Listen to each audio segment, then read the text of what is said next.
Zdar, vítám vás tady u videa a dnes si řekneme, co jsou to bůgři.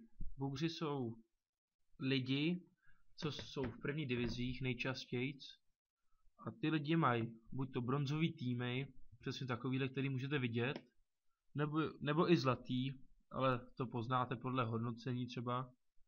A jsou to vlastně lidi, kteří se přihlásejí do zápasů a nenačte se jim hra. Jim to přidá 3 body plus coiny ze zápasů a tobě to přidá maximálně 200 coinů a 0 bodů. A také to chodí a jim to přičte 15 000 za vyhranou divizi. A také to dělají pořád. Tady máme prostě dalšího, nějakého retardovaného Poláka. Tady prostě to taky má. A ani si nezahrajete v té divizi. To je taková šance, že si zahrajete je 10%, z 10 lidí si zahrajete tak s jedním. A strašně moc to bere smlouvy, jelikož prostě máte 7 zápasů a z toho si jeden zahrajete, no. To vlastně nemá ani v té první divizi cenu, protože tam si vůbec nezahrajete. No a vlastně musíte pořád kupovat nový týmy, abyste vůbec odklikali se do druhé divize.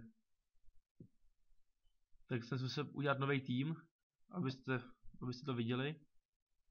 Když se přihlásím znovu, tak co zase, no zase bugr.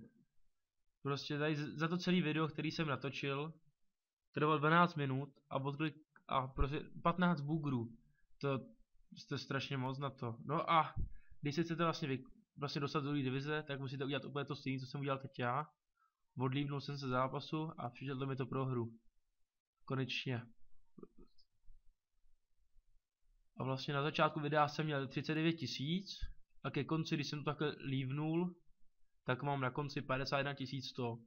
No což, jakože 7 000 ze zápasů, ale 4,5 za udržení v divizi, to je jakože taky nic moc a moc mi to nepomohlo.